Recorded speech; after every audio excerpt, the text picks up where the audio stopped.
You get the right person in charge in this President of the United States. You can do it the way Ike did it. He sent back 1 million people by sending a general down there saying, get them out of our country.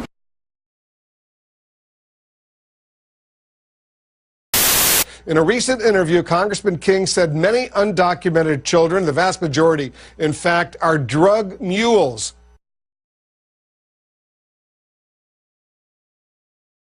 I mean, if amnesty goes through, it's over. You have 11 million instantly legalized. They are allowed to let in all of their distant family members under chain migration. We are talking about another 30 million unskilled immigrants, which is what they are. They will not be paying taxes. I'm Brian Smith from Alexandria, Virginia. I was just wondering what you thought about the possibility of illegal immigrants getting this government-financed health care. Well, I think that any individual who's in this country should be able to see a doctor if they're sick. Even if they're not a citizen? Well, of course. They're a human being. I mean, what would Jesus do? Right? So what's the key? You think Jesus would ask for your citizenship papers? I want to party with you, Jesus.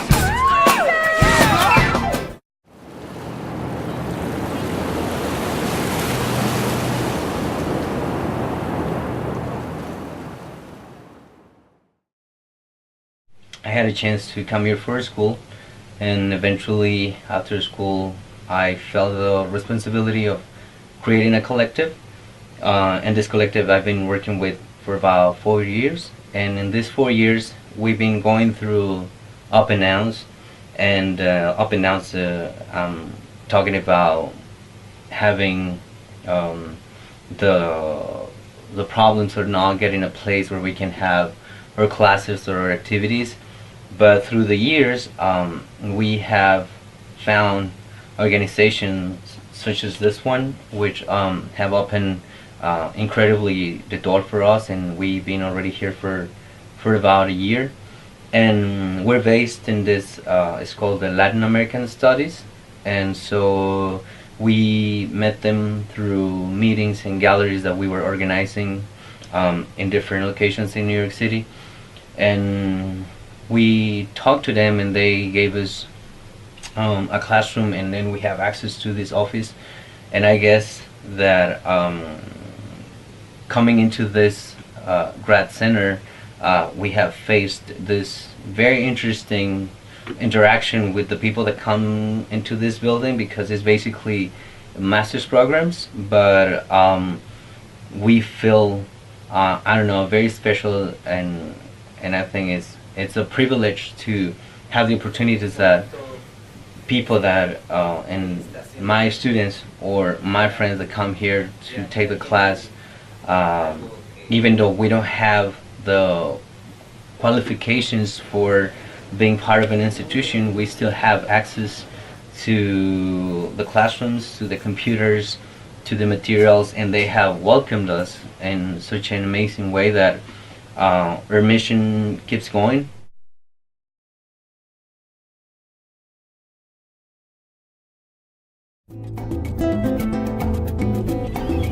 I came here when I was 12.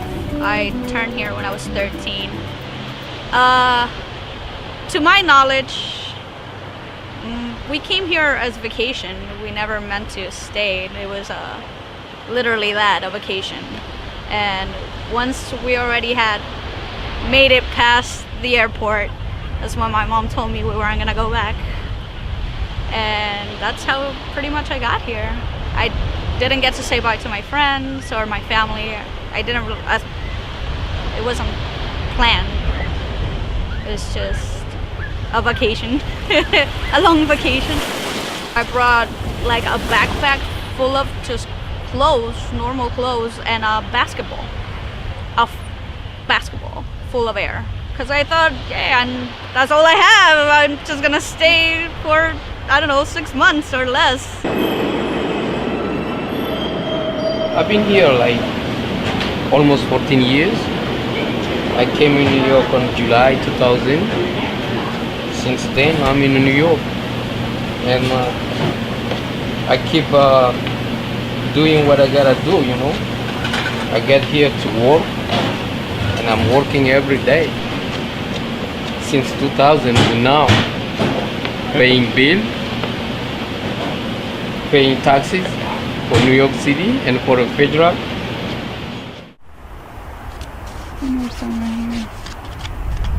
I always wanted to go to America for some reason.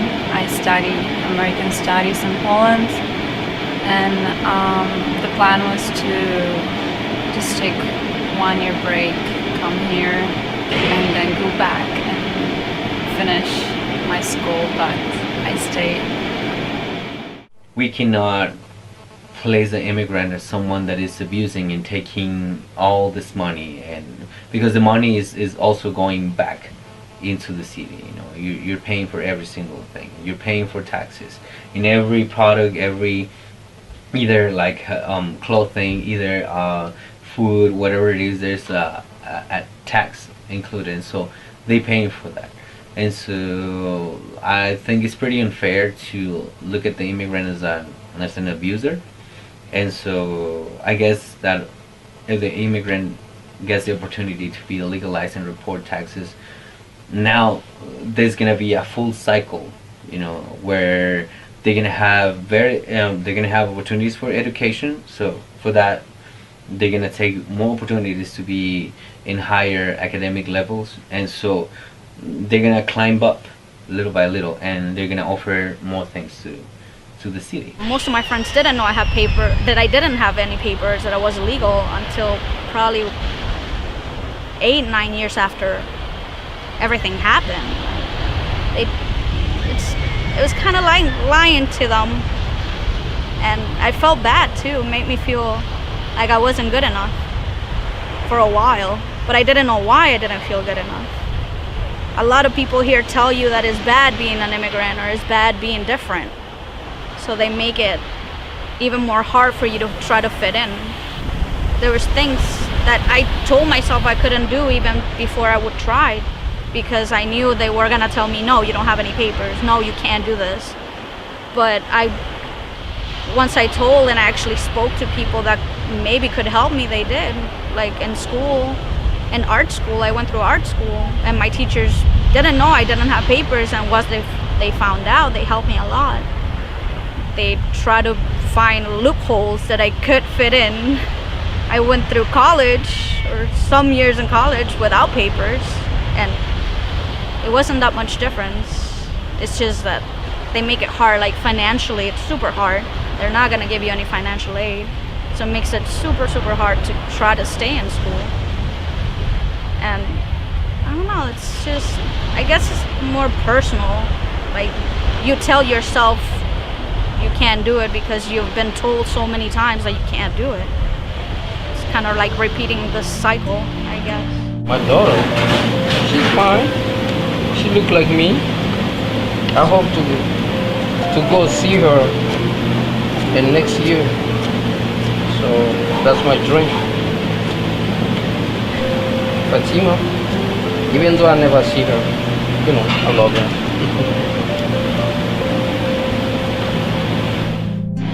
I miss my parents. I miss my friends. But I don't miss the country either. Not even the language. I just miss my family. I wish they were a little closer. I'm going to New York Film Academy, and I'm gonna study digital editing, and I'm gonna do the post-production work, and that's my plan.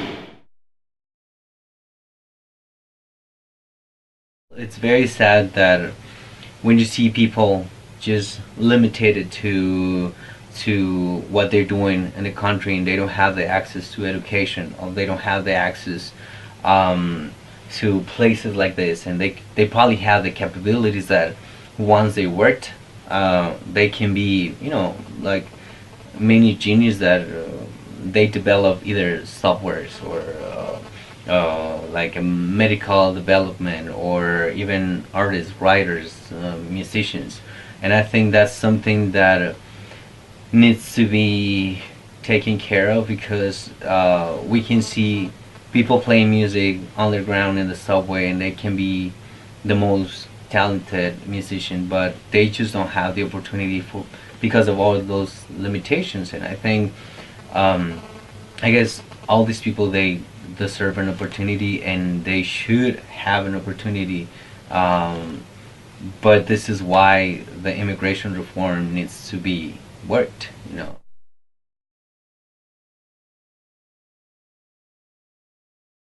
It made a huge difference in my life once, you know, I was a dreamer and the actor in past, and I didn't feel the constant doubt that I couldn't do anything with my life because I didn't have papers. Now that I do, I have a better job. I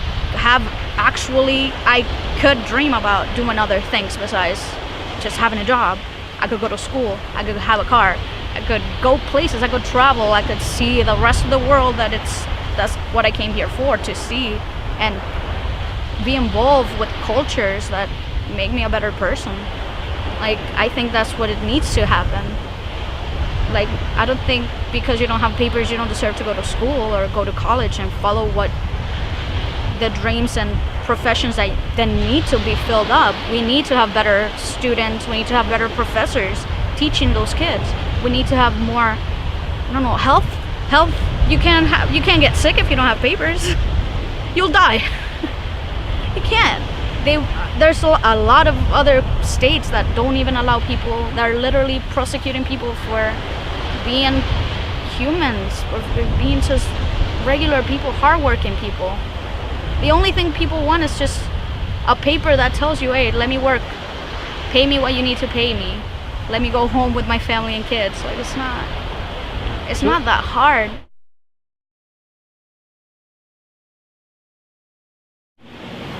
Doing 2 jobs is not easy, like many over New Yorkers. To